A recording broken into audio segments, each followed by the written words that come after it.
Hey guys, howdy, I hope you are fine. As you seen in the thumbnail, in this video, we are gonna see, what if Naruto was trained and raised by Minato? Part 2. I request you to check the author of this fanfic, and show some love and support. Name of the story is Kaisouki no Yume, a memoir of a dream by Faiz. Do check it out. All details in description. And if you want next part of this series, please leave a like and comment 5 blue emoji. Let's get into the video. Also check out Patreon for I have upload Naruto X Daenerys Targaryen uncensored spicy version, link in description. Nothing. For a man who lost nearly everything as a child, the pain of losing a teammate, no, rather a precious person, a comrade, was something that was hard to comprehend. It wasn't even the first time that one of his teammates disappeared. The initial one left out of his own choice, and that also left a scar in his teaching heart. This new missing one seemed to be kidnapped. But even so, why now? Why, when news that would have surely enlightened the teenager had just arrived? News about Sasuke's whereabouts. It seemed as if fate and destiny were all against him. On top of that, there was that vision, that ghost. That flicker of something that could not have been. He had seen it the first time with fear, shock, and some indistinguishable emotion, but also had halfway dismissed it away from his thoughts due to the irrationalness of it all. However, it was only yesterday that he had seen it once again. It was exactly the same with no changes in words of movement. Yet, Kakashi was a man who sometimes dwelled in two places at once, the past and the present. Certainly, he stared off into the future, but it was only when he was thinking about such things. Most of his life, however, could have been categorized as two parts, and only two. Before Obito's death and afterwards. The impact of his sensei's death was also something that had altered his life, but the death of the one who he once thought was nothing more than utter annoyance was the main mental blow. Outside, in Konoha, it was raining. Once in a while, the emerald green land would be covered with the darkening skies as the clouds lost their weight. Only today, this one afternoon, it seemed as if the whole world was crying. From worry, sadness, or something else that he didn't want to ponder about. The silver-haired man had to shake away those thoughts once again. After the lack of information on Naruto, they had gone out again and again to see if they could find something. Anything. Nothing. There was not one thing of the blonde-haired teenager called Naruto Uzumaki. It was already close towards a month since the disappearance, and the searchers had stated that the odds of finding him were near to nothing. Worse, after the first 3 attempts of finding the missing kid, the Akatsuki were oddly silent and were not seen in the world. Even the most sensitive of spies that Konoha had lying about couldn't figure out the location of even one of them. Whatever those people had planned was nothing that would be for the betterment of the world. Today, he was resting in his apartment, lying in his cool bed as the sheets draped over his figure. The man was exhausted from the daily searches, and being that the rain was now going to wash away every little piece of scent, it was a day to rest. Not only that, but the Godem had ordered him, as well as Sakura and Naruto's other friends, to rest while the rain occurs. In the background, the last Hitaki could hear the clock changing hands as he stared aimlessly towards the ceiling. What a week! There, he stayed in that position, letting time slip away with each breathing moment. A knock occurred by his door, allowing Kakashi to avert his gaze towards the hallway that led towards his small living room. "I'm coming," he yelled out to whoever it could be at the other end as he clambered himself out of bed. He had been so exhausted before he had taken his nap that he was still in his shinobi outfit. The small, tiny noises of kunais slightly touching shurikens could be heard in his ears with each step he took closer towards the exit of him home. Opening it up in one fluid motion, his single visible eye managed to notice that it was Jiraiya right there in front of him. "Kakashi. I would have gone to see Tsunade first, but this news might be just as important to you as well." The voice of the man was serious, and instantly Kakashi went from a slumped and lazy stance to a more alert one. When the man who created a book series about life and love went serious on you, it could only mean one thing. A talk about something worthy of more than just 50% of one's attention. Mentioning the man to come in and dry up, the silver-haired genius closed the door behind him as the toad hermit went immediately to work on attaching seals to the walls. Since the Hitaki had learned some seals of his own a few years ago, he automatically registered that they were ones that prevents outside bodies from eavesdropping. What could be so important that the white-haired man would do such a thing? "Jiraiya," he began, trying to gain the attention of the man. The elder was finishing the seals up, dripping water all over the wooden floor. In fact, a closer inspection would show the mud splattered on the clogs as well as the lower part of the man's green pants. Scratches that were never there before appeared on his forehead protector with the symbol of oil. His red vest, normally bright and crisp, was filled with holes and had frayed edges. It showed the passage of time as well as the thoughts that this man had just come out of a battle. Slapping his hand on the wall as a sign of finality, the toad sage nodded to himself before turning around to face Kakashi. The silver-haired adult stood there, however, waiting to see what Jiraiya was going to say. Outside, the rain could be heard trying to hammer in through the windows, as well as the shingles roof. The white-haired man lifted his hands as he sat down on the small couch that rested near the window, taking a deep breath. It seemed to echo pain as well as some sort of worry. "You look like you just came from a fight," began the Junin, trying to get some sort of conversation going. "I did." That left for the silver-haired man to just stare at the man for a few moments. Silence reigned between both of them until Jiraiya ran his left hand through his hair, taking a deep breath. "As you know, I was searching for information about Naruto's whereabouts. The biggest lead being that he was taken by the Akatsuki lead me eventually towards Ain country." Kakashi noted that Jiraiya's expression was not one of pleasure either. It seems that the journey he had gone on came with problems, and lots of them. "Inside that place, I heard many stories of whom the villagers called God, stories about a man whom they treat with so much respect because he killed the tyrant that had ruled there for many years."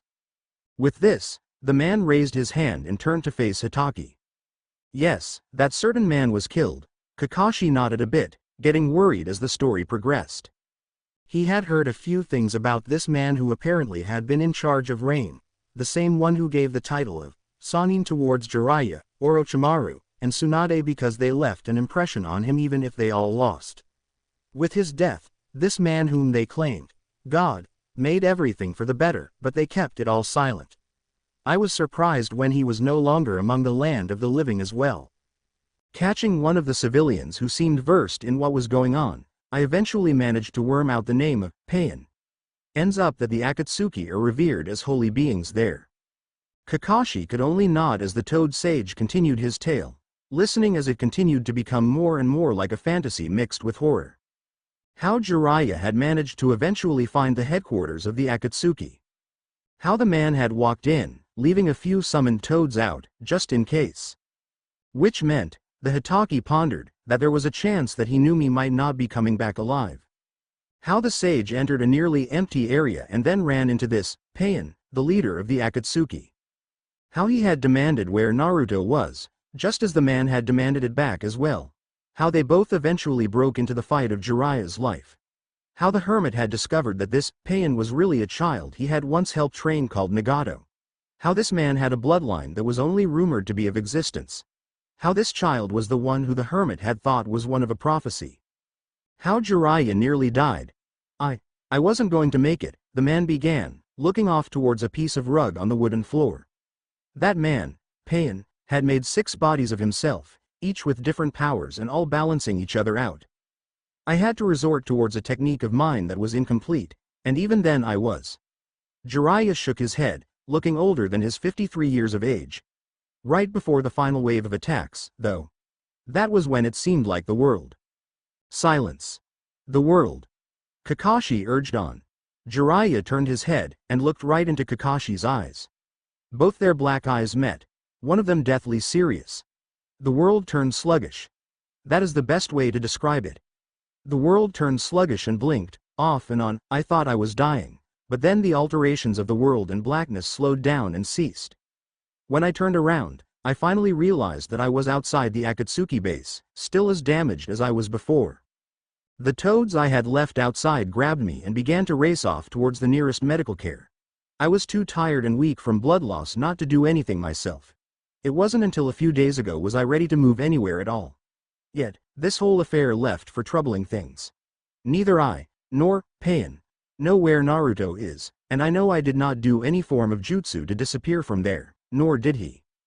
Jiraiya, began Kakashi, you have to tell the Hokage as soon as possible, and, he added as a last note, I've been noticing some odd things as well. He began to explain his visions as well as the feelings he received while viewing them.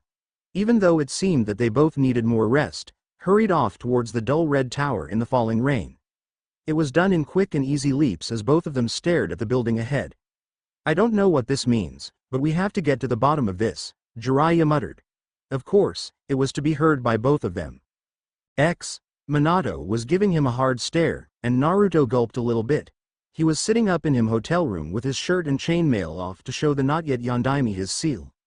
It had taken some time and a few words of advice from the both of them, but eventually the Uzumaki allowed himself to be checked by them both in more depth than Jiraiya's usual visits. At first, the blonde adult had assured the teen that it was nothing special, but as the time passed those blue eyes became worried. Standing up, Minato spoke up. You are aware that this seal is very advanced, right? That the caster died in making this? Yes. And that it is also very weak right now? Yeah, Naruto continued, shivering at the memories that he had of when he was training with Jiraiya for those 3.5 years. The memory of waking up of what seemed to be sleep and seeing Ero Sennin looking at him with pain filled his mind. You can't remember? Jiraiya said before fainting, his blood ruining his clothing. Which one? He knew, of course, what they were asking. Should he tell? They both seemed eager to help, and it was still Jiraiya. The Kyuubi, he finally said, looking away as if ashamed of himself. Both of them gasped, for they knew what this meant, as did he. Her name was Kushina Uzumaki, a Junin, though not a famous one, of Konoha as well as the last of the Uzumakis. So it kinda was awkward when she ran smack into Minato Namikaze on her way towards the assignment hall to see if she could grab a possible B.A. mission. It was all unintentional, for it seemed that he was occupied with something else, but the bump on her head wasn't exactly going to go away that quickly. I'm sorry, he began, making sure she was all right, which she was. It would take more than a little bump on her head to take her out, but she said it was all right anyways as long as he bought her something to eat, as he had also dropped her lunch onto the floor. So he did. At a ramen store. Sure, ramen might be nice, but she preferred udon or some other forms of food. But at least it was free, for she was still rather hungry, and it wasn't like they were on a date. Slurping down the noodles and looking at the man, Kushina made a mental note to herself. She and Minato knew each other, vaguely, and only enough to call each other by name and whatnot. She knew him just as much as she knew about the Hokage, which was rather limited. So, you seem occupied, she began, trying to make a conversation. Eating silently was not something she was fond of. She liked having conversations with people, even if they were complete strangers. In the background, she saw Jiraiya come in by. Now, she knew Jiraiya more than she knew his student, as he was the one who helped her out every once in a while when she was still getting used to living in Konoha as a little child. Waving her hand around, she tried to call him closer, but it seemed like he, too, was also busy thinking about something important. It could be about the war. News was going around that they would have to get ready and expect an assault in the coming days, as the Iwa-Konoha negotiations had all but collapsed into mud cakes, with both of them being the main assaulters. Well, she prayed that this would end. War was a bitter and a terrible subject to speak to someone from the place that was once the land of whirlpools. Just been things, Miss Kushina, he began, eating his noodles with that far away, thinking face. She mumbled a bit. Yup. Still looking away, she wasn't going to have any conversations today. So, after eating, he paid for her and they both left in different directions. The scenery today was pretty nice. The sun was shining and the leaves were coming down a bit in typical Konoha fashion. Off in the distance, she saw the little kid that had bothered her a few days ago about her past and the Uzumakis. You know, he did look a bit like Minato, except smaller and not quite the same hairstyle. Oh well, she was off towards that Hokage tower. In this world, there are many rules. Rules that state what one can do and what one cannot do. Rules that set the boundaries of life as well as their limitations. However, when an object steps out of those bonds, those rules seems to bend or break, unable to cope with someone going against them. That is what it seemed when a streak of yellow killed everything in its path. Three-pronged kunais flashed in the night sky as the country of grass saw the beginnings of a battle that was certain to stay in history. An army of 50 Iowa nins were going against perhaps something as small as 20 men from Konoha. And one yellow flash. The carnage was horrendous. With that impossible speed, one man had utterly decimated the enemy force, killing them all before the onlookers could register what was going on in their minds.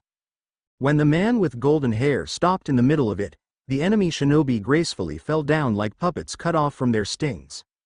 Not one could register any pain at all, for the death was that quick. To their eyes, all they saw was a lone man on a plateau molding hand signs before seeing a beautiful golden light before it faded away into darkness. The endless call of sleep beckoning them. Minato Namikaze panted a bit while his hair floated down to normal, following gravity. Using the Hiraishin against so many people was no easy feat, yet he could do it again if he had to. It wasn't until he turned around did he see that all of the Konoha ninjas were looking at him with utter awe and respect, as if they were looking at Kami himself. Unbelievable, one of them muttered. He continued to breath, his mind worrying over his students and their mission to destroy the bridge that gave supplies to the Iwa army. Kakashi, Obito, and Rin. And Naruto. Taiju Kage Bunshin no Jutsu. Naruto screamed out as he placed his fingers in a cross pattern. Hundreds of shadow clones popped into existence, and half of them instantly ran in front of his best friends while the others ran forward, pulling out shurikens and kunais to hurl at their opponents. Rin was in the background being protected as it seemed it was her they were after. She could heal as she was a medic nin, and in this time of massive warfare her skills was something of utmost need. Obito was swinging his kunai left and right, blocking the mass of shurikens that had come from the invisible enemies. So, naturally, the best way to draw them out was by sending a horde of Narutos and make a circular mass of flying metal. The real him was hovering around the three of them, acting like leader, even though it was assigned for little Kakashi.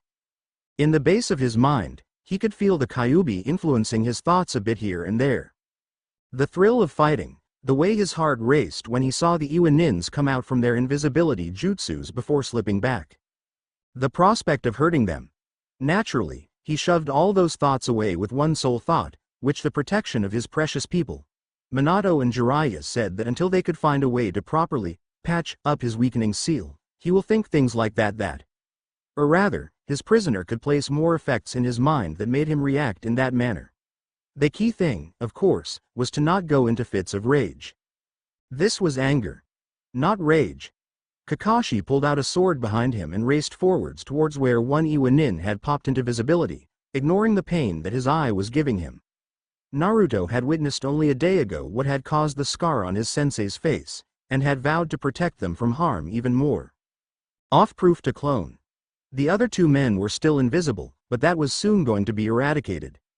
He had been pumping chakra into a sphere of blue, ready to expose the enemies to allow Obito and Kakashi to finish them off. He couldn't see them, and neither could Obito as he had not activated his Sharingan, so by blasting away the ground below in a large radius, the Iwa nins would be caught by surprise, turning visible once more. For no one knew, aside from Obito, that this blonde-haired teen knew a spiraling chakra ball of death. Udama Rasengan.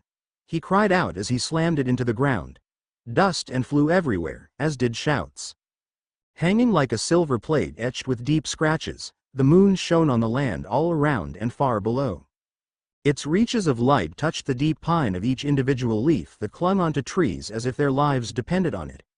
Truthfully, each teardrop-shaped piece of nature did require the wooden branch for its life dependency, but a simple pluck from a child or the pull from the winds can render that leaf helpless. The only man that could have placed them back to normal was already long since dead.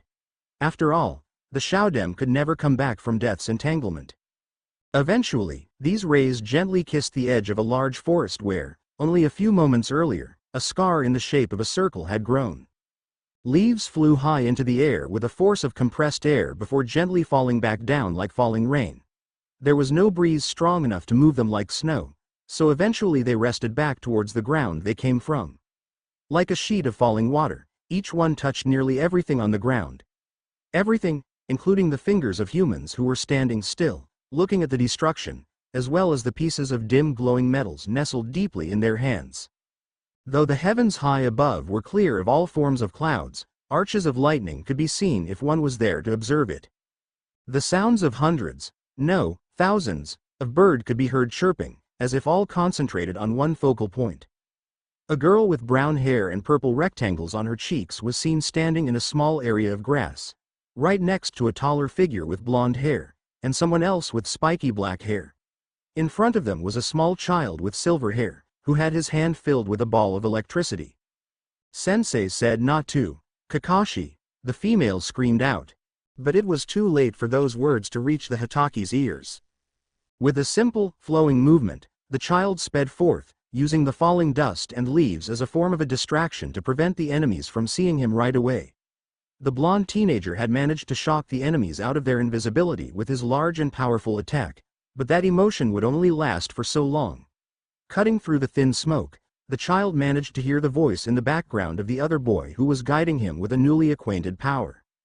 "Left," came the cry as the child moved left, "sidestep right," was the next one as Kakashi followed the words of his teammate.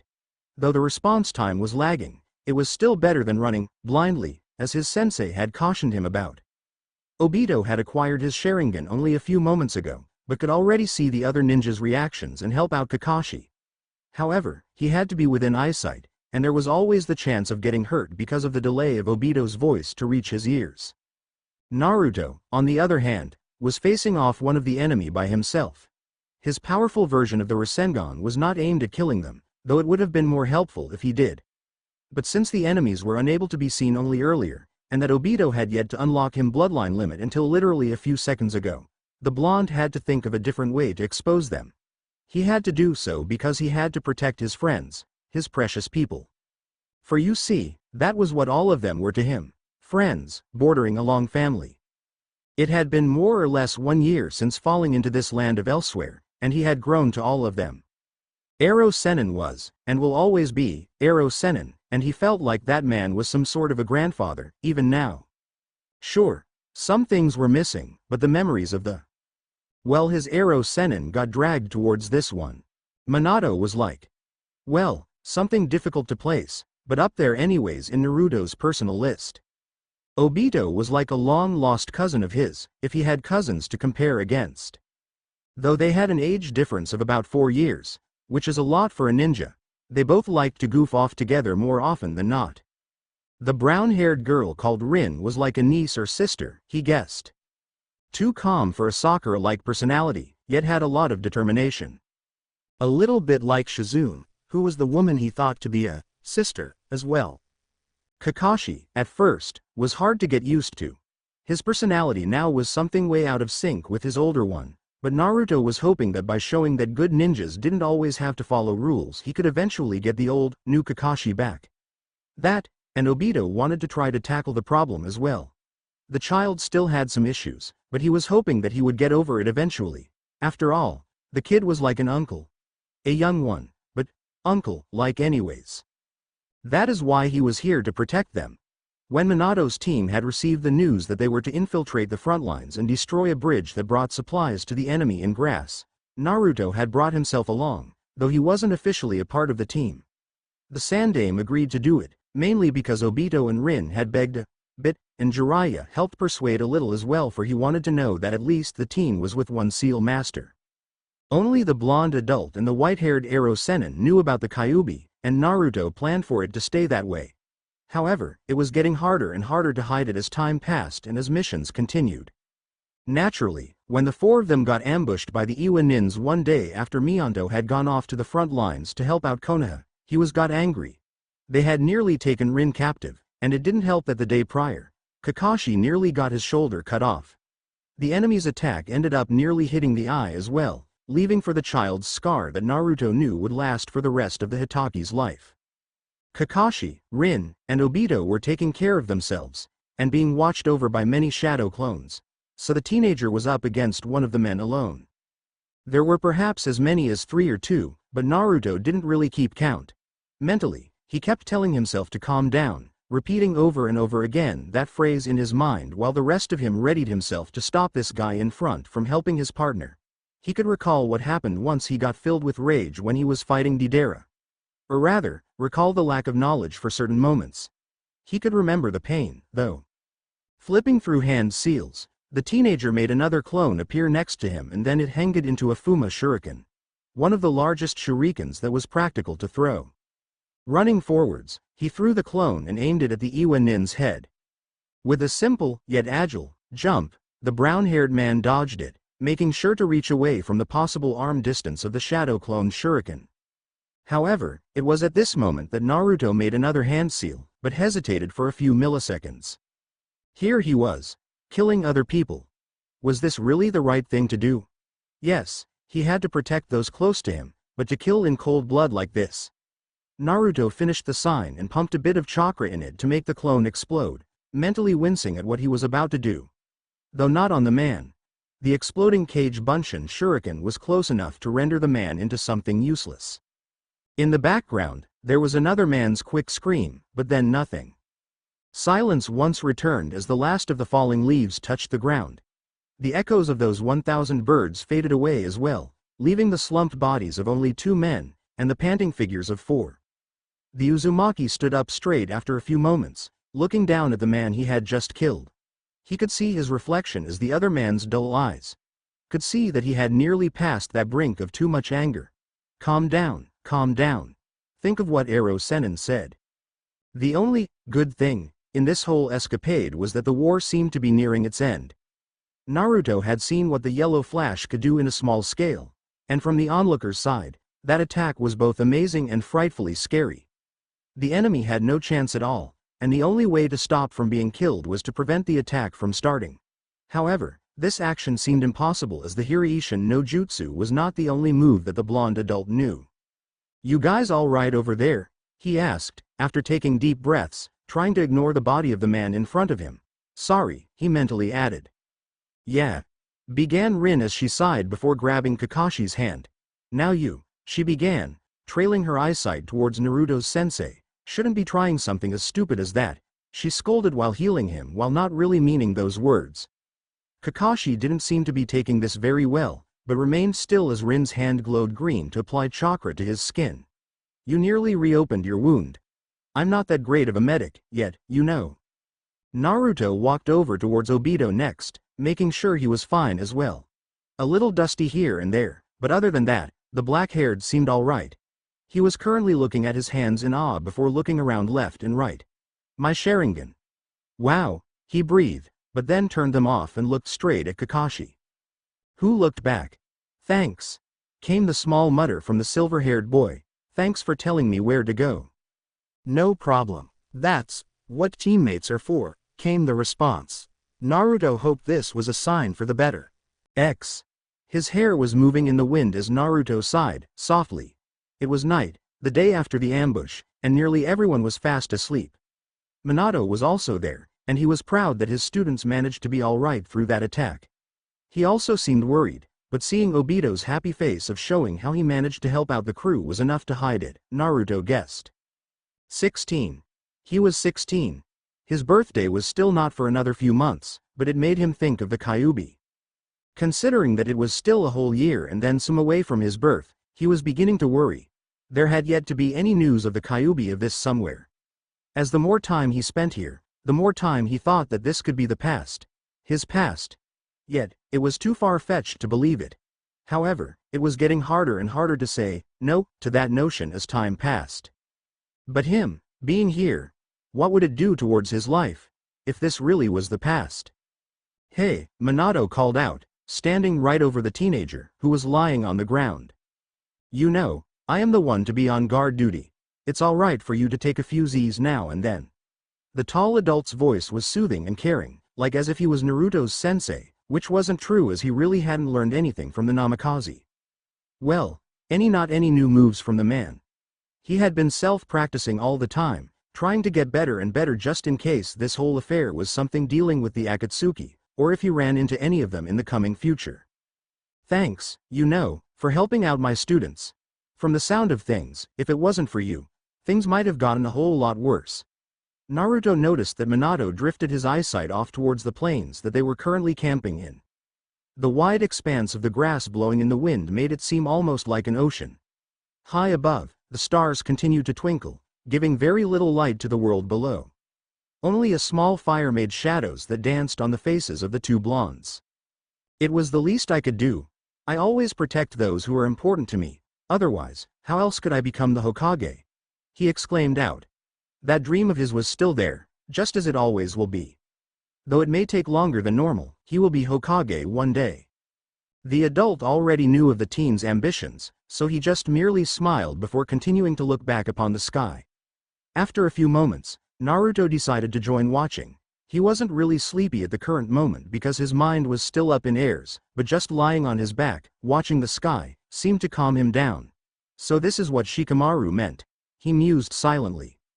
The yellow flash sighed in the background. So, you know the Rasengan, huh? You. That certainly hit him like a wooden door. Kuso, what am I supposed to say now? The clouds could no longer distract him tonight. Sitting up and placing his hand in front of his face, he bit down a bit on his nail and stammered a bit. What makes you say that, Naruto asked, obviously really nervous. Dang it, I can't hide that I know it acting like this. The adult gently smiled and did a little nod, as if trying to calm down the teenager.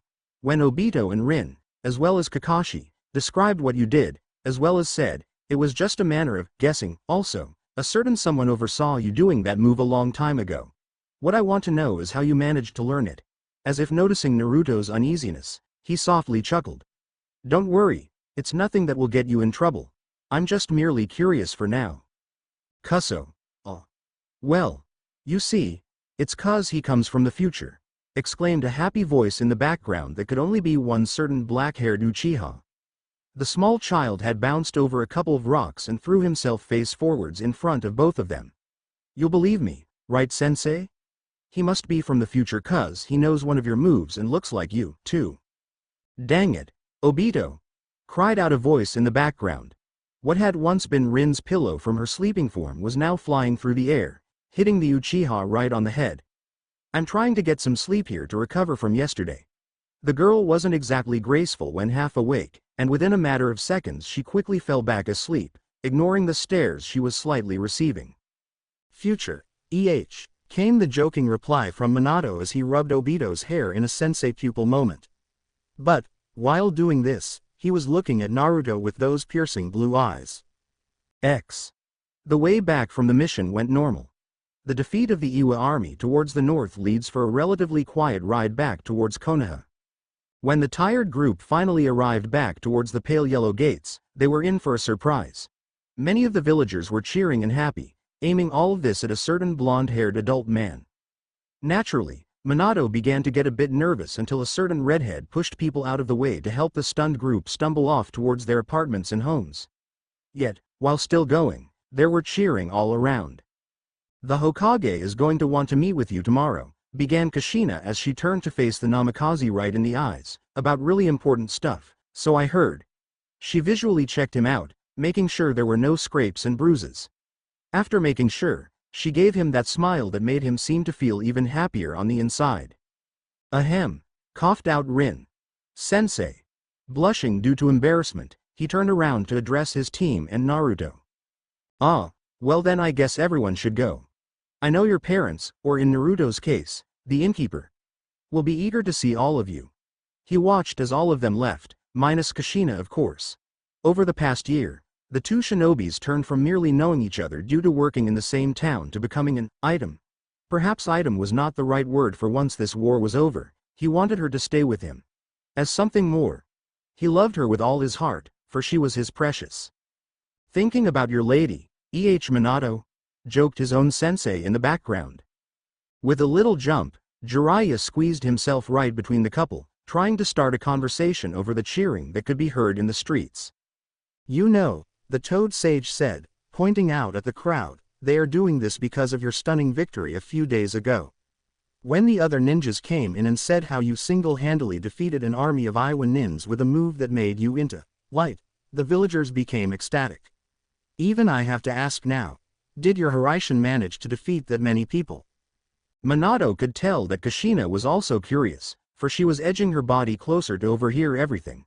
I'll tell you once we get inside my apartment, all right? He began. There was another reason why he wanted to go inside his home, but he was unsure whether to take it as reality or as a joke. Obito certainly seemed to believe in it, even if it was rather crazy. And Naruto never said, no. When two nations go to war, there is a moment of one's assurance of victory for a nation. A passerby can see hope on the faces of the country or land who started the war, ascertain of their victory. However, as time goes by, Those faces change into ones that know the hardships that come with such fighting. Death, being bringers of destruction, and the knowledge that they might not win.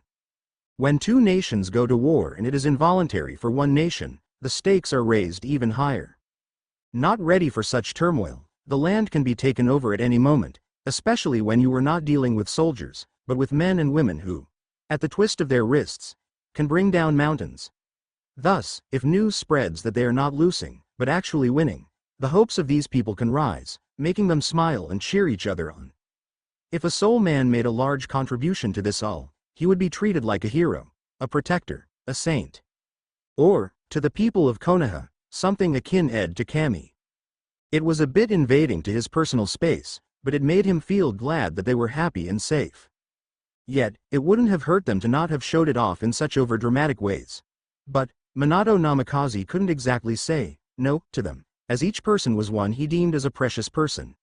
Every of them were a part of the village, and Konoha was the place he loved most of all. Kushina didn't seem to mind anyways, but she was huddling a bit closer towards him, as well as Jiraiya, to prevent the crowds from coming in closer. One of the cutest sights, though, were the small children who were smiling, cheering, and waving. The Iwa-Konoha war was still going on, yet these people were ecstatic over the fact that this person in front of them prevented the front from being lost. Yet, Minato knew that there were bound to be saddened individuals in the crowd and in the village. Many shinobi lost their lives that day. In fact, too many. Out of the total force in the front, only about 4, minus him, had survived. "Hey," came the soft, caring voice behind him.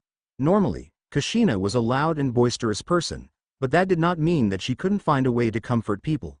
It was almost as if she could read his mind and knew he was thinking of the past few days.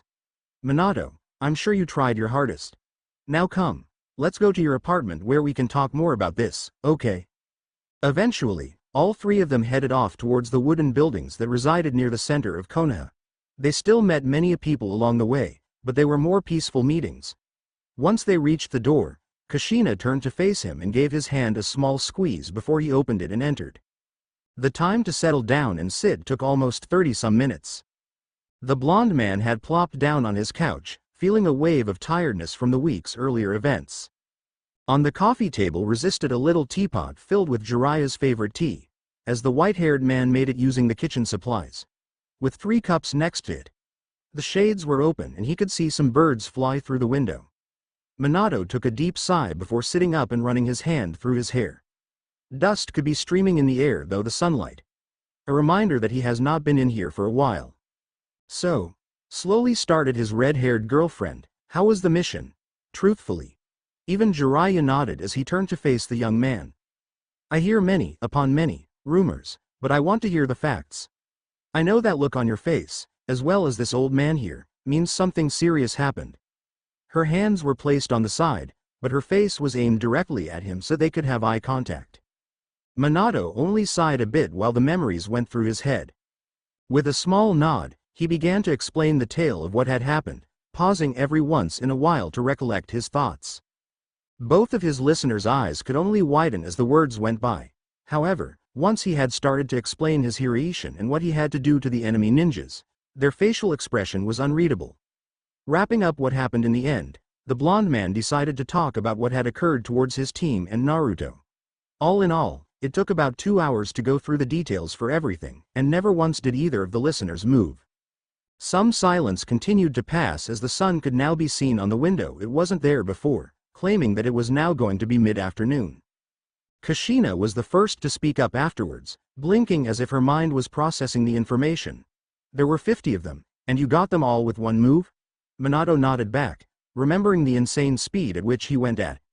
The whole jutsu made everything just freeze, like as if he could just go out and touch and get no response. Which was something that actually happened. "No wonder everyone is looking at you with reverence," mumbled his sensei as the white-haired man rubbed his chin in thought. "You realize now that this one move of yours will turn the tables of this war even further? I can guarantee that Iwa has either just raised your rank in their bingo book, or they're still in disbelief." The golden-haired man sighed a bit. His heroism was deadly. It was hard to explain without experiencing it. It allowed the user, him, to go at such a speed that, in all aspects, attacking them when they're harmless, and all without warning. He knew he could do it on smaller scales, but it was the first attempt on something more than 30 people or so. On top of that, for such a deadly move, it wasted relatively little chakra in comparison to what he could do with it. Defiantly not something that should ever go into enemy hands. Questioning the morality? Came the voice of his girlfriend.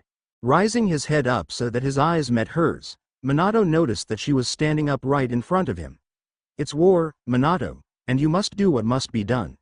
It wasn't as if they were all innocent civilians. I know killing mass numbers of people is looked down upon in ethics, but had you not, do you think they would have stopped advancing and ended the war? Hell no. She raised her arms up in the air before sitting down again. But at least you are all right, she ended with a smile. There is something else. The Namikaze began. There was this conversation, albeit small, between Obito, Naruto, and I that brought something up that was crazy, yet made me think if it could be true. He took a deep breath, unsure on how to say the words. Every attempt in his mind sounded worse than the one before, so eventually he gave up and decided to just state it simply. Obito thinks that Naruto could have come from the future, and as do I now.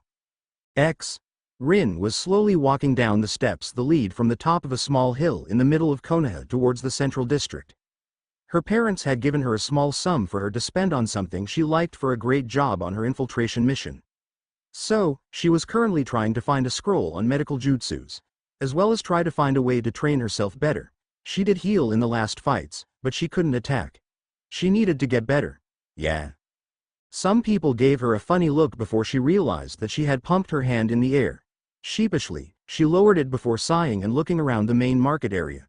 The people seemed to have happier expressions, even though they had arrived in the village last week. The news about Sensei had spread far and wide Konoha, and it seemed to be on the lips of everyone still. Of course, no one really knew about the close calls or stuff like that. Rin. Huh? She thought as she turned her head to face the voice who was addressing her. Off towards the side was none other than Obito. Though she found it odd that he had found her in the markets. After all, this was where she did something called shopping, which she thought Obito didn't find favor very much. Not that it really mattered right now, as she was happy to have someone to talk with about. Hey, Obito, HSE said with a smile. If she was happy to go shopping for scrolls, then he seemed ecstatic for something else entirely. He was jumping up and down a bit, with his arms tucked behind his head. A sly grin was plastered on his face, signifying that he had a secret that no one else knew. Or rather, a secret he thought that no one else had access to. Rolling her eyes, she decided to ask anyways. If he was here jumping up and down, then it was quite obvious that he was going to tell her something. All right. Spill. What is it? His goggles were still up in his hair, almost coming down from their proper place when he blurted it out. Minato-sensei is going to become the Hokage next month. She opened her eyes and gaped. This was, Naruto heard the news as well, naturally. How could he not? Word of lip went from person to person, and he had found out by the owner of Ichiraku. When Kakashi had told him, it almost made him spit out his precious ramen. The silver-haired child thought it was 'cause he didn't expect it, but that was not the truth. The first thing on his mind was, oh hell, the Kyuubi. It was a thought he didn't realize until he saw the man that was to be his own teacher in front of him. After all, it invaded when the Yondaime was a new Hokage. But that was an actual invasion, and he had no clue if the demon was out and about before his fated day. Nor will I tell you, little mortal creature. Na said that the country of Iwa was pulling out of the northern countries as well, slowing in back onto their main lands. That could mean that this war could be over, soon, in the terms of ninjas. His blue eyes went back to focus on the child as he gave him his grin. Ah, hehehehe. Sorry Kakashi, I was, thinking about something else. The look he received wasn't nice, but it wasn't a glare either. At least it had brought his thoughts away from the Kyuubi. Or it had until he had brought it up again. Well, that's great for him, right? I mean. The smaller child seemed to be almost apprehensive about something, but Naruto couldn't exactly place his finger directly on it. What is it? He finally asked, well aware that it seemed to be a piece of information that Kakashi had been wanting to talk about for a while, now. Oh, he took his time, and by the time the masked kid was able to speak, the blonde teenager was already on his edge of his seat. Still, it didn't prepare for what he was going to hear. It was bigger than the Yondaime going to become the Yondaime. X. Sometimes, to set things in motion, all one person, object, or thing had to do was just gently nudge someone in a different direction. Other times, to change the course of life takes a much more drastic note. To change it might need something like a battle that was to have never had happened, or perhaps something like a person that was never supposed to be alive. In this case, the subject was not a certain Naruto Uzumaki, the son of the fourth Hokage and the red-headed Kunoichi, but rather the continuous existence of a certain Obito Uchiha. This was the child that was supposed to die, in the middle of that fateful war. After all, who was to give Kakashi life's lesson? Who was to make Kakashi into the man that was known throughout the modern land as the Copy Nin? Who was supposed to make that child turn into someone that people could trust? Reality is often never set in stone, it would seem. The actions of one can change the course of the future. Whether it be for the improvement of all or for nothing is something no one could comprehend. Hitaki learned this the hard way. It began as an average day in Konoha. As average as it could be with one, no, two was always the correct term, of his teammates missing. Only Sakura was left, and she herself was taking the loss of them both hard. However, she had at least managed to keep one foot firm and devoted more of her time under the tutelage of Tsunade, the Slug Princess. With only one person left, it seemed like as if he had failed in doing what he had promised long ago. There still was no news of the missing one, but now it seems it was time to cope. Only a few believed he was still alive. Kakashi, however, couldn't say which side he was on. Did he believe that Naruto was alive? Or did he believe that he was dead, long since gone like his former teammate? Perhaps he might never get the answer. Did he really want it? He sighed as he turned the page of the book, wondering what else was going to happen in his life. Whenever he felt the need to escape from here into a land where almost everything went well, all he had to do was pull open an Icha novel and all was terrific, yet it was never healthy, and he knew it. It was just. He bumped into someone right then. Like as if he didn't even notice that there was a body, figure right in front of him. Which was odd, especially since Kakashi was still aware of the surrounding world when having his mind in the words of a quick escape. Quickly, he pulled it back into his rear kunai pocket and turned to face the object of which he bumped into. The said person was down upon the ground, dusting himself off as his black, spiky hair waved about in the air. Some part were a bit brown due to the dust collected upon the fall, but everything else seemed in order. The dark blue pants, they seemed to be standard Konoha material, weren't torn and it seemed like the man was all right. Sorry, the silver-haired man began as he offered his hand for the mister below him. Www. Came a small mutter as the Hitaki helped the man up. He. Sorry about that. Didn't see where I was going. The face finally took a look up at Kakashi, and plastered all over it was one of a ghost. A figure of a past that had long ago disappeared, along with possibly any other forms of family he might have left until recently. Hey, Kakashi. I didn't see you, sorry. Hey, nice mask. I didn't know you still wore that out in public. Oh, and Rin says hi as well. Wants you to visit her once you have time off the Anbu. But this isn't. Minato-sensei also muttered something about we running off and helping his kid learn the ninja ropes, or something like that. Have you seen him? He's so cute. Like a mini-clone of his dad, you know, except with kitty whiskers. Is it just me or have you gotten older, taller looking? You used to be this tall, now you are this tall. Wow, Kakashi, this can't be real. I have to get going. I had to order some food for my folks, you know. Some sort of squash and veggies.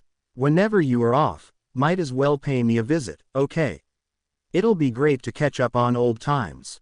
Well, I have to go. And don't forget to see the sun once in a while, you seem like you just saw a ghost. Ahahaha. With that, he was gone. He simply jumped off towards the building where a shingle ripped off and hit him on the head. Kakashi didn't even bother move from his spot, and the clay piece did nothing that a simple rub might heal. Of course, his mind was thinking neither of these things right now. It was currently still staring at the body of the young man running off in the distance with the red and white insignia pasted on the back of his shirt. It took him a few seconds to process it, but right after the fading body came Kakashi, dropping his novel in the middle of the road and leaving it far behind. Blonde hair dripped over her shoulders as she gave forth a large sigh before banging her hand upon the table. Today was not a great day. Already there were more reports coming in from Jiraiya that the Akatsuki were still searching for Naruto, a person who may no longer exist in this world. It saddened her every time she had to read those words on the page. Still no information about him. It was tortuous, like the feeling she had when Dan had died in her healing care so long ago. No, she thought once again, forcing herself to completely process the papers. Don't dwell on such past for now. Think of their dreams to save and lead Konoha and help the Land of Fire. It was enough self-reassurance for now, so she piled the paper up in a different stack that was meant to be destroyed. Such information gathered with spies had to be done so to protect those unglorified workers. The door opened in the background, and Tsunade had wondered why Sakura had yet to knock. Normally, she did that or just waltz in to tell about her day and her training. But instead of a pink-haired, sea-green-eyed pupil, it was an odd girl she had never seen before. Purple stripes on her cheeks made the older woman think of the clan that lived within Konoha's walls, but her appearance was different in everything else. Dark brown hair, in the shape of an average hairstyle seen around, was upon her head, as well as dark brown eyes. Her headband was wrapped around her neck, its special crest showing the leaf symbol. "May I help you?" the Godem began, making her head rest upon her hands. She studied this woman, who seemed to carry around an air that she was some sort of well-practiced ninja. Odd though, she was someone she had never seen before. The young girl's head tilted in confusion, absorbing in the sights of the room, as if this was her first time taking a step in here. "Oh, where is Sensei? I was supposed to give this to him, but what are you doing in here?" I thought. Well, this is an awkward way to say hello to the Hokage. "What are you doing in here?" "Humph. Well, miss. I would have thought you would have known your Hokage better," she said with a sharp edge. After all, assassins on cages, the leaders of the villages, was not unheard of in the history of the world. Though, one had to be either extremely foolish or insane to fight against a Sannin. That comment caught her off guard. "My Hokage? No Sensei is. Miss. It would be nice if you please told me where Minato Sensei is because I have these files I have to give to him and..." Minato. What the hell? That was the name of her team member's prized pupil, the son Jiraiya never had. He had long since died saving the village from a demon attack. What was this woman trying to prove by spreading about a name that the villagers and ninja hold in utmost regard? Well, let's see how far I can play along in this little game, she thought. A simple hand movement was enough to alert the Anbu that were nearby. Alert, but not attacking. Placing on a new face, she took a stern look at the girl in front of her. "The Yondaime is not here at this moment and won't be in for a while. Leave the files here and I'll take care of it, I assure you." The brunette seemed to stall for a few moments before placing them down on the desk, well aware that Tsunade's eyes were following her every movements. She took a quick, brief glance at the words labeled below, but only had time to glance at the second part of the name. Rin. With that, the woman left, and the Anbu stepped out of the shadows, each still with a body language that screamed they could have killed her. "Follow her, and see who she talks to," she said as she waved them away. A gust of wind flew by her as they sped off. She took this time to pick up the piles of papers. Some sort of report, it seemed, and checked the date. Why, this is a wrong date by at least 10 years. What kind of a gag was that woman trying to pull? With that, she called forth Shizune by screaming out loud. Both were going to have a long day, searching through the records. As a second note, before the moon reached its zenith, she wrote a small note that was to be sent to Jiraiya to tell him of the current proceedings. Perhaps he could fish up a few things. There was one word that many people could scoff at in this day and age. A word that has long lost its symbolism in a time where all we have these high-tech objects near us. Gone were the days when all one had to do was look outside the window and wonder what the fates had bestowed upon you at that moment. Now, mostly everyone believed in more realistic things, such as being proven by science or cracked by a team of specialists. Whatever the case, there was still a sense of mysticism behind this one word.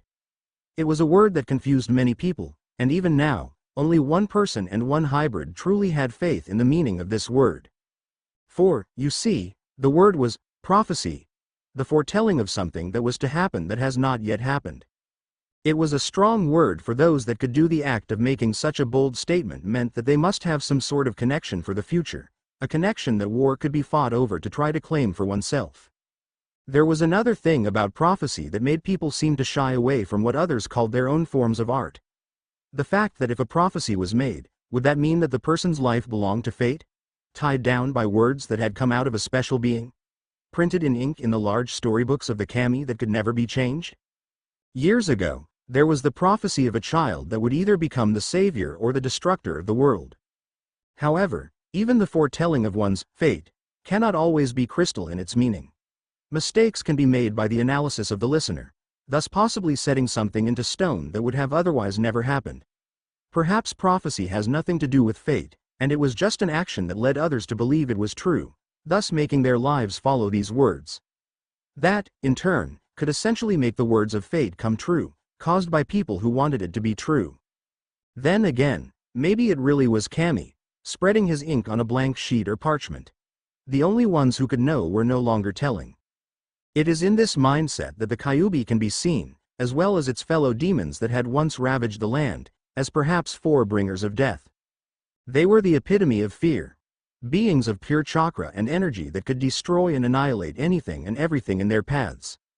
Only pure fools could dare challenge them, and none would live to tell the tale of their defeat. Through rumors, the existence of such demons began, spreading slowly upon the common folk before traveling its way upwards towards the minds of higher individuals. It was them who created some of the mess in the world today. The time was when the land was at bloodshed, and the people who lived in the landscape had no real place to call a home. Richer people had armies, but those were unskilled.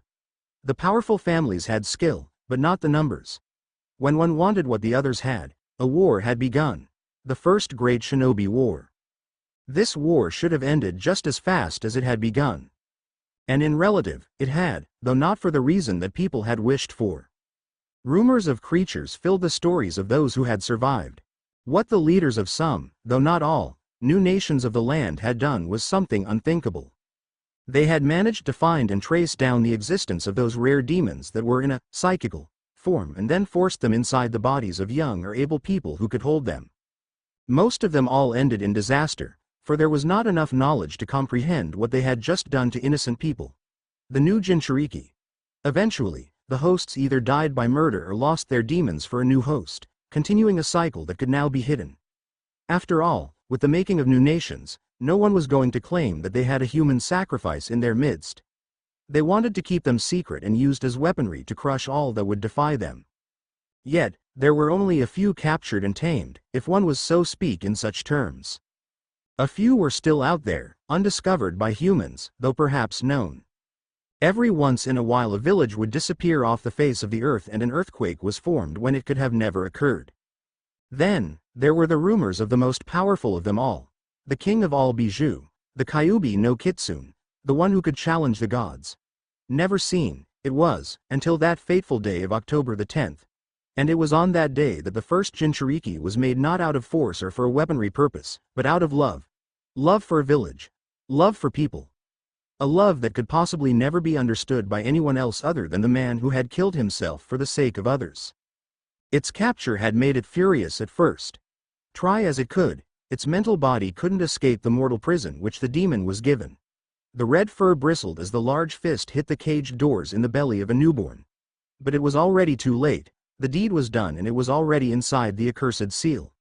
Perhaps doomed for all time until the vessel would die, thus ending the life of itself.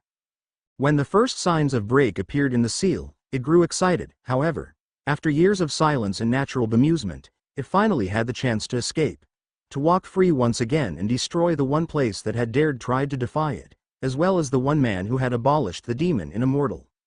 It wanted to put out the sun of the lives of Konoha. 1 year and a fraction of a few months left. It rumbled silently, musing to itself as the vessel did something not worthy paying attention to. Then, I will deliver what my name implies. X. The golden orb above was shining brightly as a blonde-haired teen walked down the large, wooden expanse that connected one shore towards the other. Each step of the Zori left a noise of harmony and rhythm for a short period of time. The bridge itself was rather old, and was well known through this area of the village hidden in the leaves. It was a meeting place, a gathering place, and a place where one could think by themselves if needed. It was here the teenager stopped, standing right in the middle as he turned to face his reflection in the waters below. It was summertime in Konohagakure. Birds were with their young, who were tethering on the thresholds of adulthood. And yet, here he was, looking down once again. It wasn't normal, but his thought process was in a fritz. Minato was going to get married with the one who he had thought was perhaps his distant relative, and that man was going to do so around the time he is to become the Hokage. What did this mean to him, Naruto? After all, that woman was the only Uzumaki he had heard about. He shook his head. No, it was not time to think about what-ifs and crazy ideas that couldn't be possible. He's an Uzumaki, not a Namikaze. Right? No way, never. Oh, who was he kidding? Here he was, avoiding Minato and Kushina because he had finally seen the resemblance and had come to the startling conclusion. What he had thought managed to make him stay mute and stunned all day yesterday and today after what Kakashi had mentioned so casually. He had wondered the first time why Team 7 had called him the Minato clone, and then saw the resemblance, but he didn't bother analyze further into it. Big mistake, Naruto, he muttered to himself, picking up a rock and throwing it into the river flowing below. Had he, it would have avoided this awkward feeling he was getting right now. With all the possible pieces he could get from this moment, it stacked neatly together. He was the child of the Yondaime and his wife. Or rather, was going to be. But how? The Yondaime saved the village by sealing the Kyuubi into him. How could a father, any man? The blonde chastised himself. He always went around about how he was going to be the Hokage, but isn't it their job to protect the village? Yes, but did that give the right to me? I'm Namikaze? He whispered to no one. There was, of course, no absolute proof.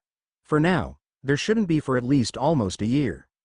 Shaking his head, the Uzumaki glared at his reflection, as if to challenge himself. Come on, Naruto. He said to himself. You have to keep at it. So what if you father might is the... He clenched his fist, before slamming it down upon the rest wood. After some time, however, a small grin soon replaced upon his head. One filled with a plan. If he is, I can save him from the Kyuubi, and if not, I can help some child anyways. He kept this mentality down the path away from the bridge towards his favorite place of all time, Ichiraku Ramen. It was his favorite dish, and on top of that, it was a nice place to sit and think for a while. He ordered a large bowl of miso while pondering. A part of his was still in denial. After all, how could he be the son of the most famous ninja to have ever occurred? But then there was that side of him that was giving a huge rebuttal. No one had ever told him who his parents were. Jiraiya had occasionally mentioned Minato when they trained together. There was more going on there, he thought while slurping down the goodness that was salty noodles in seasoned water. You know, I always seem to see you here, came a small voice from behind. Startled, he turned to see Obito, who was standing there with his arms crossed behind his head. With a small, inward sigh, he motioned him to sit in the next stool. Rubbing the back of his head, he ordered another bowl while the small Uchiha asked for one as well. So, what brings you here? Naruto asked, shoving the other thoughts out of his head right now. Nothing mooch, began Obito while separating his chopsticks in half with a little pop. But, I have my eyes on you. Naruto slurped the last piece in his mouth, and ended with a gulp. In this sense, the smaller kid reminded him of his sensei. Planning something, underneath the underneath. The Namikaze, Uzumaki, and Jiraiya were all in front of the Sandaime and the council. It was agreed the night earlier that they would keep Minato's crazy suspicions about the blonde teen secret, so they were here just to start the transfer of Hokage process. Minato couldn't believe he was actually going to become the protector of the village he loved most of all. It was a bit surreal as he stood here, getting the actual confirmation from the council members as well. They had agreed on him to be the best there could be, but the actual step down of the third Hokage wouldn't be until the war is officially over. With Iwa being afraid of him now, however, it seemed to be only a matter of days. Even the fighting had slowed down to only a few, small reports. After the meeting, all three decided to go visit the park to pay debt to all those who had fallen. It had taken a few months for the whole war to end, far too long in the terms of shinobis on shinobis. It would take only 1 week for the official statement of Iwa's and its allies' surrender. The crushing defeat of earlier, the loss of the supply bridge to grass, as well as the installed fear of the yellow flash had brought them to their knees. In the coming week, 2 big things were going to happen to him. He was going to becoming the Yondaime, and ask the woman of his life for her hand. Minato and Kushina Namikaze, he thought on their way back towards his apartment. To say that Konoha was in an uproar was doing some slight understating.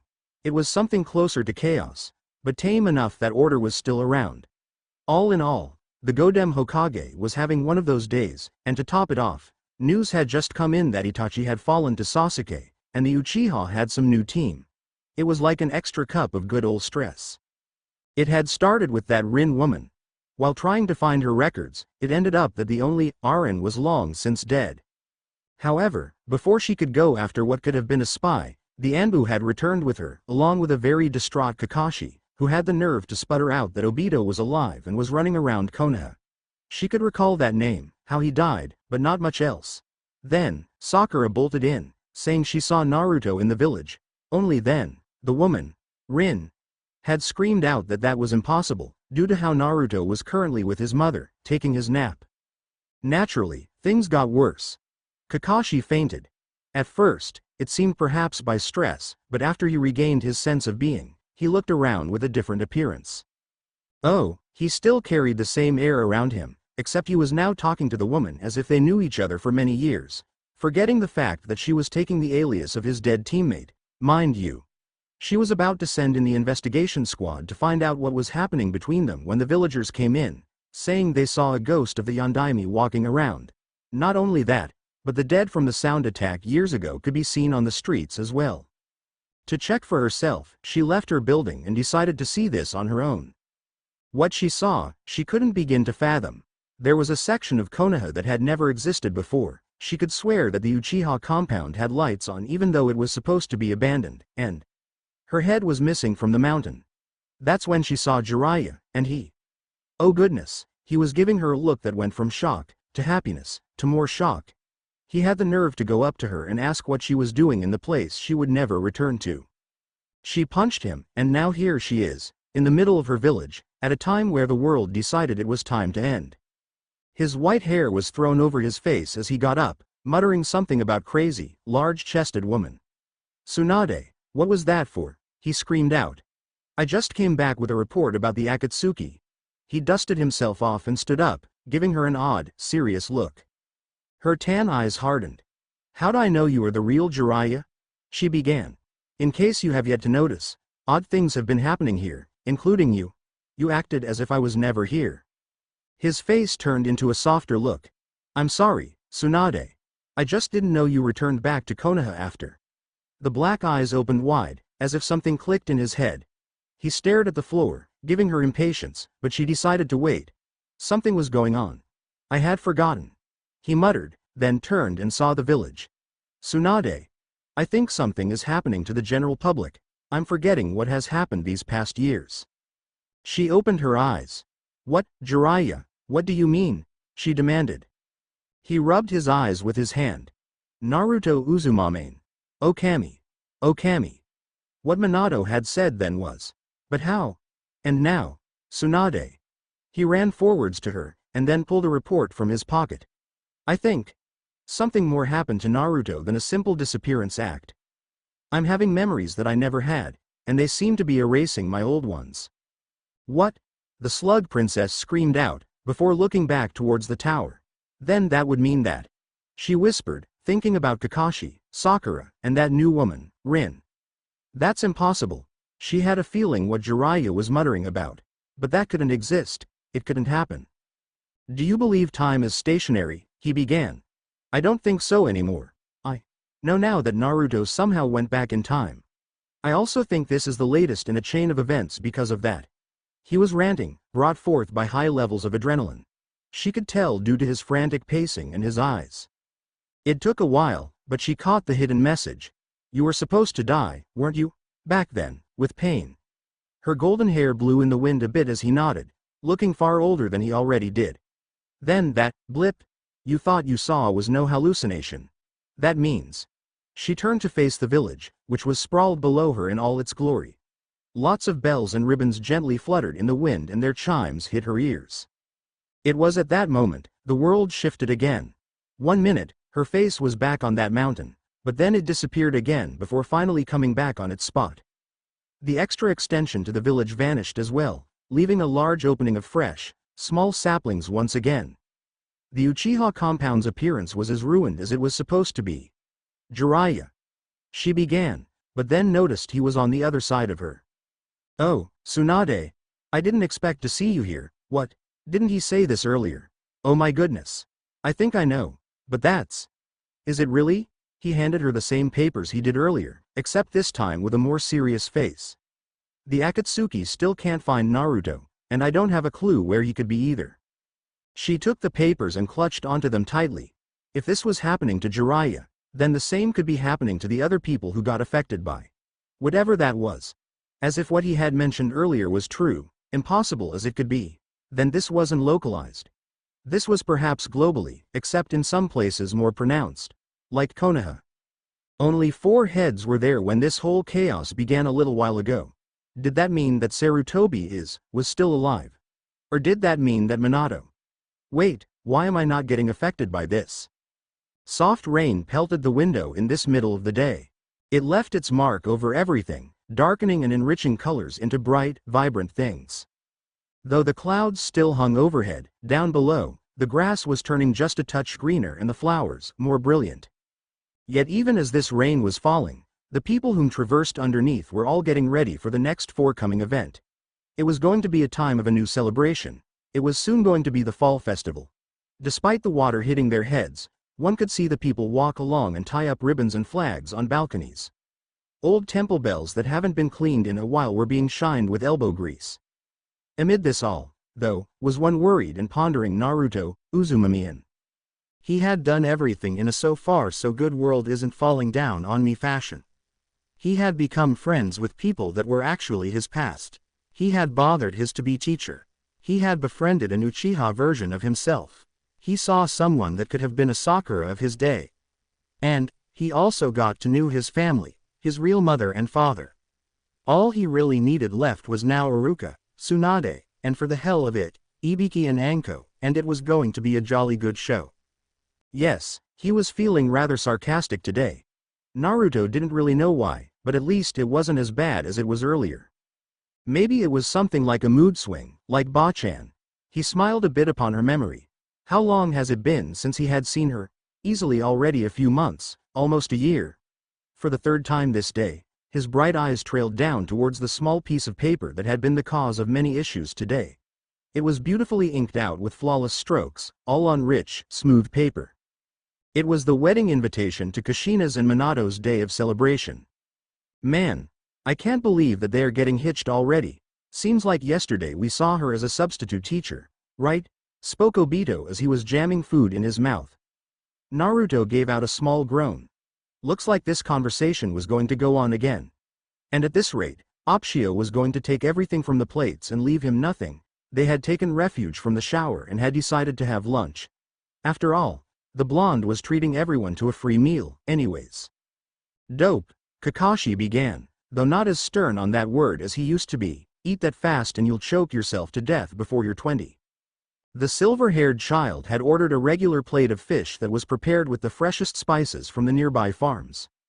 Jokes aside, I wonder what this will mean for us. With Sensei now the Yondaime Hokage, he now will have less time for us. Being a Junin Sensei and the leader of Konohagakure are 2 things that are bound to clash, especially with a new wife on top of that. Even the brown-haired girl had to sigh and nod with that agreement. It doesn't really help that we are already drifting apart ourselves a bit. Kakashi is going to become promoted as a Junin. I'm going to go off to learn medical techniques. Obito's training with his clan. Only Naruto seems to be, still, doing nothing. Hey, he complained a bit, looking at her with an arched eye. Obito and Rin giggled in the background, but other than that the rest of the conversation went as normal as it could be. Naruto said his comments and thoughts when he could, and shared his own thoughts about the marriage that was to be. Still in his mind, however, were the implications of such things though. After marriage was the honeymoon. After the honeymoon was relaxation. After relaxation. Well, that tended to be the subject of something that made Jiraiya be his usual self. However, if he was to become existing then, that would leave so little time to deal with the Kyuubi. Naruto kept up his musing as he played with his chopsticks in his bowl of beef ramen, sighing a bit. While doing so, he heard a cracking noise in the distance. Curious, he raised his head to see what it was. Ah! Rin cried out, pointing towards his cup. Naruto, your glass broke. You know what that means, right? No, X. A sense of family was something that he had always craved for when he was a child. While he may not have received a real, genetic family, he had something else instead. Friends. Except now most of them were long gone, not yet alive. Thus, now he has new friends, except their worlds would be crashing down soon as well. He said he was going to stop the Kyuubi from rampaging around here, but how? So far, there was not a single peep of the demon, nor any signs of anything else, for that matter. Asking the thing in his stomach for any info. PFT. Oh, hey, Kyuubi. I want to learn how to stop you from doing what you do best. Oh, and 'cause of that I want to know your weakness. Yes. That was a great plan. It's moronic, it grumbled a response in his mind. Naruto felt the shiver that always came out when it talked to his inner mind. Oh, what do you want? You only speak when you see fitting. Just placing a mortal back where it belongs.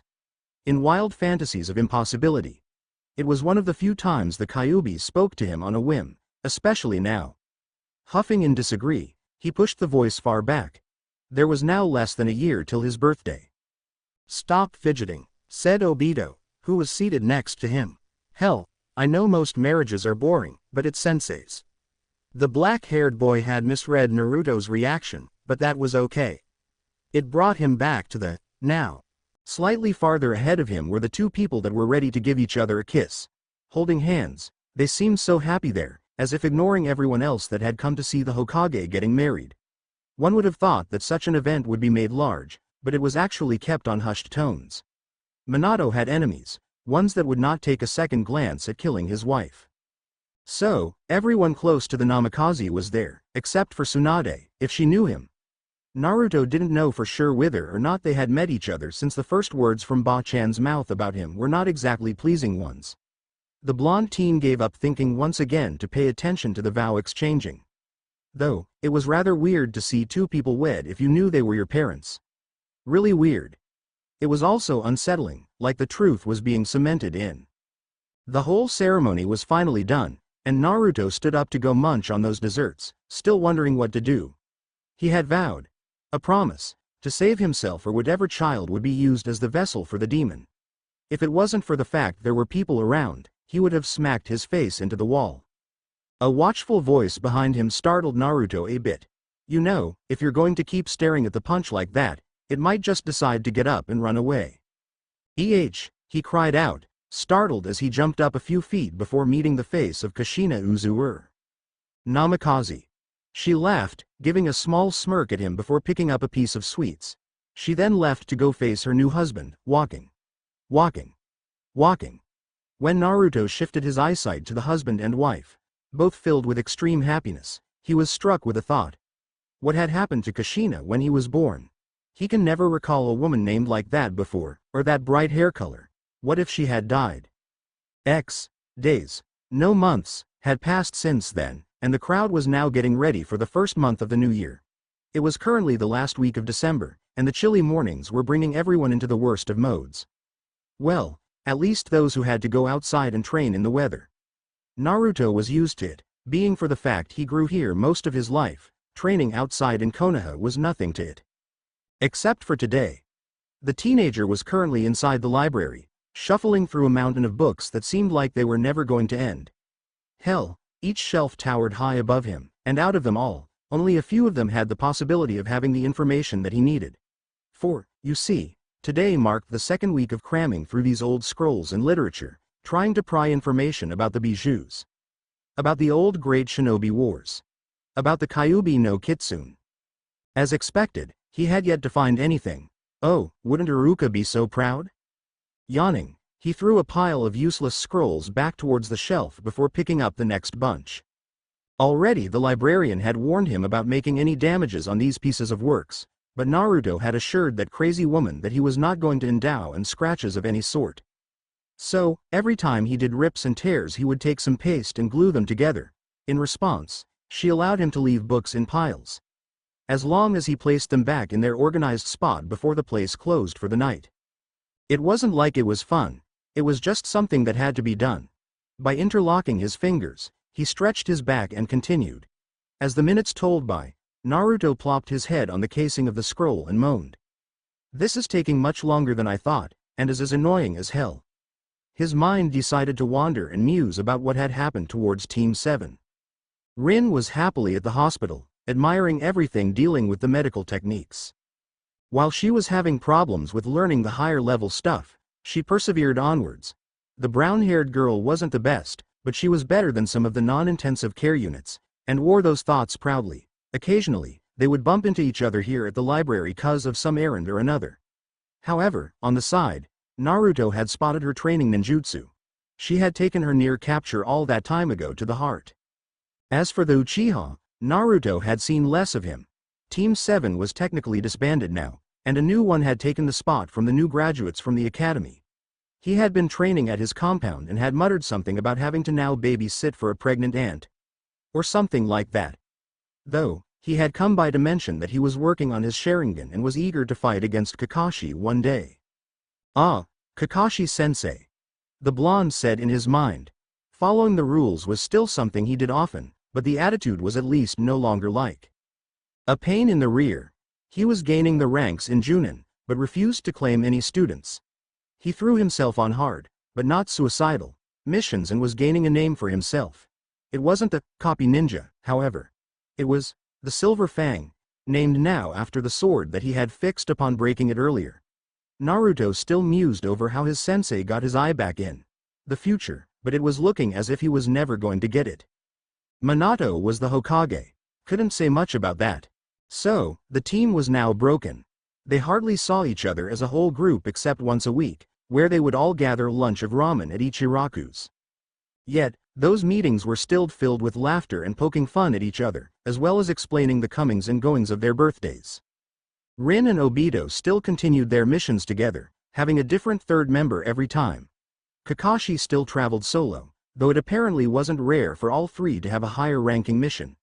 Together, they could combat high Bs and possibly a low A, but only upper Bs were given to them.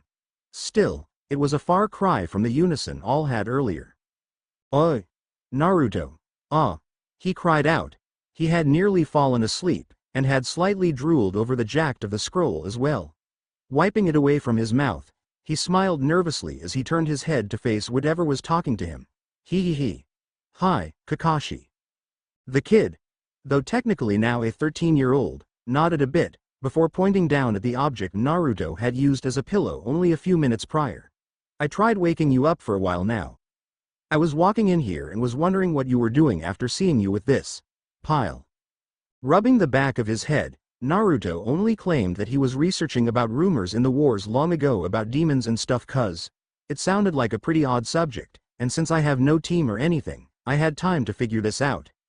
That's not to say that Naruto had nothing else to do. Every week, he would bother Gigi and ask for a new mission that he could do and get paid for. He needed food and a place to live, you know, as well as replace all his gears when they would wear out. He was in here for 2 weeks during a null. And that was kinda hurting his pocketbook a little bit. "Well, you could always look at that one," Kakashi stated, pointing out at a book on the shelf that simply stated, "The Wars." That's on loan from Minato-sensei's personal new library, which was now technically the Hokage library, came the unworded afterthoughts. Naruto could swear he had pulled that one into his pile. "Nah, I already looked through it," he said, even though he knew he hadn't. But, what could it give that this massive heap wouldn't? Besides, there were still more to look through, and legends and folklore seemed the best way to start. "Wanna go out and eat someplace?" Naruto added with a laugh. Kakashi agreed, and so they left. He was going to come back, anyways, and that old book seemed far too old and useless of an object to search through. The Kyuubi smiled. It had successfully pulled its host's strings. Near the far edge of the city of Konoha, close towards the Hokage monument, Minato was taking a brisk walk. It was getting chilly outside, and only a few hundred miles north or so, there was sayings that frost would hit those crops. Good thing he had made certain that their grains were in secure places. However, most farmers in that region knew that winter's grip loved to play with growth, so odds were that they were getting fires going near their plants. He wouldn't find out if food turns bad until tomorrow, at the earliest. Being Hokage meant more than he expected. It was a thrill to help everyone out. He could now lay a hand to those who were suffering through the war and give aid in more ways than he previously thought. New plans of Konoha rested inside his brain, and the Namikaze continuously thought about how to make things better for everyone. Often, his wife would tease him and state that he loved the village almost as you love me. She would finish it with one of those special laughs that would make him smile back, a warm, fuzzy glow. Of course, being Hokage wasn't all easy. No, there were also the troubles that came upon it. The knowledge that anything done wrong that could seem a provoke on a neighboring country could start another war. The truth that he was now a bigger target than even before. The adult man had to admit that people would be drawn to him like honey, and the people who desired to hurt him even more so. Kushina loudly exclaimed that she could take very good care of herself, and he believed her. Still, he couldn't help but worry. Family was another thing he placed high upon his precious things list. He stared high above, where he saw his breath crystallize into fog for a few seconds. A small thought hovered around his mind. The war was now over, and all sides were recovering, but a small village had been discovered to be burned away. Reports from an Anbu scout team, on their way back from checking the region south of Fire Country, had spotted the town. On the sheets of paper gave detailed information about what they saw, smelled. Everything, according to them, the town was simply charred away. Possibly, a thunderstorm caught a home on fire and it spread. Read a line. If felt wrong. However, maps had confirmed that that part of Konoha was a region where no one lived, and that small town was already abandoned 10 years ago or so.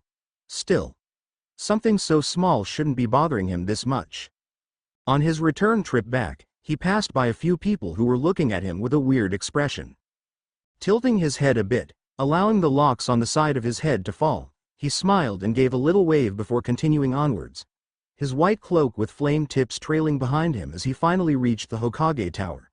He had to make sure that everything was done for that evening, as Kushina had stated something about fixing him up a nice dinner, and he was really looking forward to that. His wife's cooking was great. His new house was bought by pitching in with Kushina. It wasn't large, but it was humble, resting on the west side of the village hidden in the leaves. It had a small koi pool, as well as a nice yard and a few trees.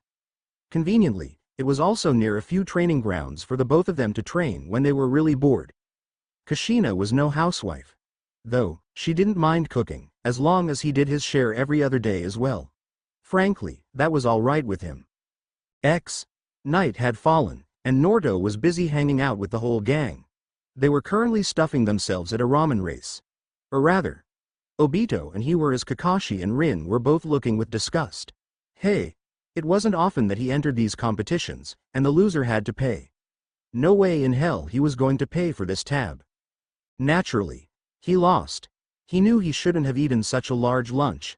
Sighing, he forked over the Ryu towards the owner of the stand, his head hanging down. I can't believe you defeated me, Obito. He turned his head up, only to see Kakashi snickering at something and Rin sighing, with the black-haired Uchiha nowhere to be seen. Hey, where did he go? He ate too fast and too much, muttered Kakashi, who was eating a small treaticle that he had bought earlier the day. Rin sighed, flicking her hand left and right. Obito is probably pucking up his ramen orama in the back of the alley about now. That's a good waste of ramen, cried out Naruto, making all three of the onlookers facepalm on the wooden booth they were eating on. Hee. The team continued, rubbing the back of his head a little bit. Well, today was a great day. It was awesome to see everyone together like this again. We should really do this more often though. Kakashi seemed to frown underneath the mask that he wore, and then played around with a pair of chopsticks. It is because you believe that we are all splitting apart, right? Well, I'm afraid I don't have much to say about that, but maybe if they think I am qualified enough I could have you three as my chunins and be your Junin sensei, he added with a snicker. You, our sensei, bawled Obito, who was now back, looking a bit pale. You couldn't be a teacher even if your life depended on it. I can see it now. The black-haired child wiggled his fingers, as if he was making a genjutsu in front of him that everyone could see. You would tell them that the rules meant everything, and then kick their rear ends so badly you couldn't be their teacher, disobeying the rules. Then, their crying mommies would run towards Minato-sensei and have him demote you into a chunin. Finally, I, the great Obito, will be made Junin and become your teacher. Ah ha ha hic. Nice going, Obito, muttered Rin a bit before passing him a napkin. You went from pucking to hiccuping. Sometimes, boys will never seem to fail to amaze me. Anyways, Kakashi, what are you going to do tomorrow? Naruto noticed the kid take a look, before nodding his head a bit. I will be helping Naruto do some research in the library for Biju's Inn. The teen cried out. He didn't expect Kakashi to offer anything like that. What a mean. Rin and Obito nodded, but the Uchiha spoke up. Cool, think we should help out as well. I don't, have any missions tomorrow, and neither, does Rin. Right, Rin? She shook her brown hair, putting her hand underneath her chin. Nope. Besides, she added with a glint in her eye, Bijoux sound interesting, and if all else fails, I can still look at some medical scrolls. Naruto couldn't help stop from feeling nervous. Guys. Of course, he was outnumbered. Looks like tomorrow he was going to go to the library with a crowd. That's it for today, I will stop here. I hope you all enjoyed this video. If you please consider subscribe and make sure to hit that like button, share with your friends, and don't forget to check out author of this story. Details in description.